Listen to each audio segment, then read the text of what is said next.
So as Kenyans and the rest of the world will be marking Valentine's Day tomorrow, as usual, lovers will exchange flowers and gifts as they celebrate their friendships and bond.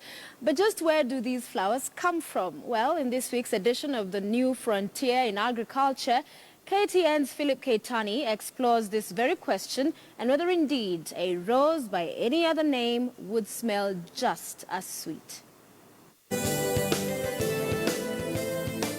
They say Valentine's Day is when love, romance and friendship is celebrated all over the world.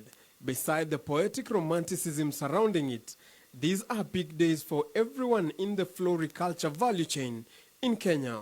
We harvest in this farm 3 times a day, at 7:30 in the morning, at 12, and at 3:30 in the evening. Days before February 14, rose flower growers are looking to cash in and already started flashing their reds so that they could have enough stem to meet the demand.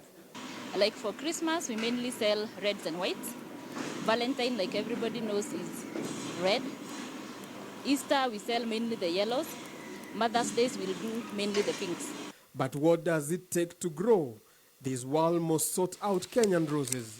Different varieties have different growing characteristics in terms of length, pest and disease resistance, and also the period, like how long it takes for you to get the flowers. Despite being the leading exporter of freshly cut roses in the world, only 3% of all cut roses in Kenya find its way to the Kenyan vases. According to Yvonne Tirop, the marketing and business development manager at Sian Roses, this low demand from Kenya for its cut roses is because flowers fall at the bottom of the hierarchy of needs in Kenyan homes. We don't have a culture of flowers in Kenya. I think generally people have more priorities. For example, one would prefer to buy like maybe sugar or something else very basic instead of flowers.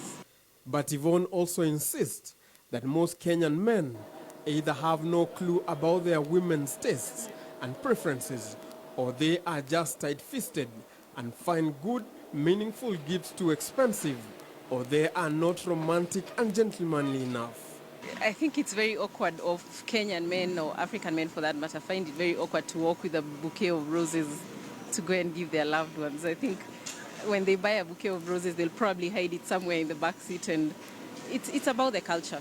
After harvesting and grading, the flowers are loaded on this truck and delivered to the airport, where more than 20,000 boxes of roses, 25 million individual stems, are packed by logistic farm Signal Aviation, ensuring that these roses do not lose their quality on the 4,000-mile journey to the flower markets in Holland. We always make sure that we maintain that cold chain of this shipment right from the farm to the consignee. The freight forwarders like Signal Aviation also inspect and document flower and temperature conditions, store them in cool storage facilities, clear them through export customs, and load the cargo onto commercial or charter flights. As these roses await for their flight to a European market for Valentines, I don't know what plans you've put in place for your Valentine, but for me, I already have my bouquet of roses and looking forward to my Valentine. Keitany for The Next Frontier.